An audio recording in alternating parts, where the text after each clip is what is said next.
সাগরের নামে নাম, তবে এর পানি সমুদ্রের পানির মতো ততটা নীল নয়। সাগরের মতো উত্তাল ঢেউ নেই, তবু এর নাম নীল সাগর। সমুদ্রের মতো বিশালতা নেই এই নীল সাগরের, তারপরও ভালো লাগায় এবং ভালোবাসায় আপনার মন প্রাণ ভরিয়ে দিতে পারে নীল সাগর নামের এই দিঘিটি। প্রকৃতির সঙ্গে জীবনের দারুণ সম্পর্কের রসায়ন তৈরি করে এই দিঘি। একঘেয়ে জীবনের আলস্য দূর করতে এমন একটি দিঘির সঙ্গেই আজ আপনাদের পরিচয় করিয়ে দিব। কথা দিচ্ছি, এই দিঘির নির্মল হাওয়া শুধু হাওয়া বদলের দাওয়াই হবে না, হয়ে উঠবে জীবন যাপনের অশেষ অনুপ্রেরণার উৎস। এমন অকৃত্রিম স্নিগ্ধ পরিবেশে জীবন বড় মায়াবী হয়ে ওঠে, মনে হয় এই পথ চলাতেই আনন্দ।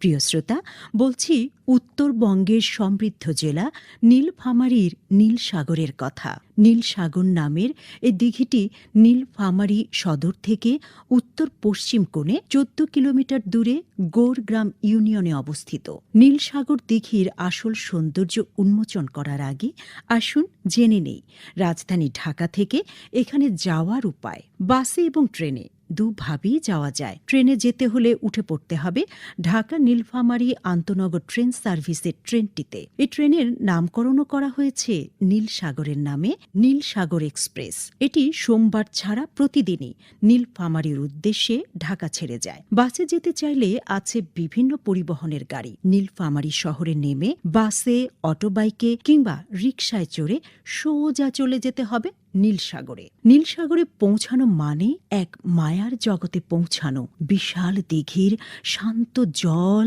নিশ্চল নীরব, অথচ একটু কান পাতলেই শোনা যায় নীরবতার ভাষা। সেটি হচ্ছে এই নীল সাগরের সাদা শানে বসে বসে আনমনা হলেই উপলব্ধি করা যায়। দিঘির প্রান্তর জুড়ে সবুজের মিছিল। বৃষ্টি স্নাত হলে সেই সবুজ হয়ে ওঠে আরো সবুজ, আরো মায়াবী। ছড়িয়ে ছিটিয়ে থাকা গাছ গাছালিতে নানা পাখির কলতান রচনা করে চলে সৌন্দর্যের আর উপভোগের এক অবর্ণনীয় উপাখ্যান।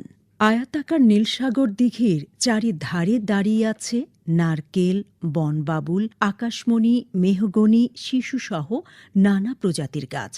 আছে অসংখ্য ফুলের গাছও।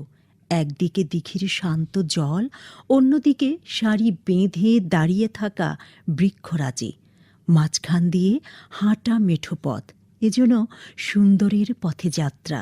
যে যাত্রায় মনে প্রশান্তি নেমে আসে, প্রকৃতির সৌন্দর্যের সঙ্গে মনের মিতালি গড়ে ওঠে। হাঁটতে হাঁটতে ক্লান্ত হয়ে গেলে দুদণ্ড শান্তি দেওয়ার জন্য আছে বাঁধাই করা প্রশস্ত শান। শানে বসে পুরো দিঘিটাই একসঙ্গে দেখে নেওয়া যায়। শানে বসে মিলিয়ে নেওয়া যায় যাপিত জীবনের নানা হিসেব নিকেশ। এমন পরিবেশে সব কিছুকেই মনে হবে ইতিবাচক। জীবন ইতিবাচক, বেঁচে থাকা আনন্দের। মনে হবে এমন উজ্জ্বল মায়াবী পরিবেশের কাছে বাকি সব পরাজিত। গাছের অকৃত্রিম সবুজ ছুঁয়ে আসা বাতাস কেবলই জীবনের গান। সে গান তারুণ্যের, আনন্দের, বেঁচে থাকার। শানের সিঁড়ি বেয়ে নেমে হাত মুখ ভিজিয়ে নিতে পারেন দিঘির জলে। দেখতে দেখতে বেলা গড়িয়ে গেলে নীল সাগর দিঘি হাজির হয় আরেক সৌন্দর্য নিয়ে। পশ্চিমের হেলে পড়া সূর্য তার সমস্ত রক্তিম আভা ছড়িয়ে ছিটিয়ে দেয় দিঘির বুকে। সোনালি বিকেল তখন হাজির হয় তার সবটুকু সৌন্দর্য নিয়ে। সে সৌন্দর্য শুধু দিঘির বুকেই নয়, ঢেউ তুলবে আপনার হৃদয়েও।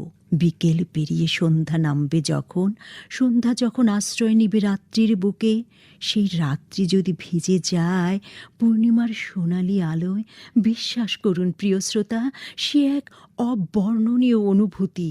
মুগ্ধতায় মোড়ানো এক অপরাজেয় অনুরণন। এমন সমস্ত আয়োজনে নীল দিঘি হয়ে ওঠে নানা রঙের এক আলপনা। জীবন্ত এই আলপনায় প্রকৃতির কাছে গেলেই এটি সুন্দর, সৃষ্টি মুখর, রঙিন হয়ে ওঠে। আসুন প্রকৃতির কাছে যাই।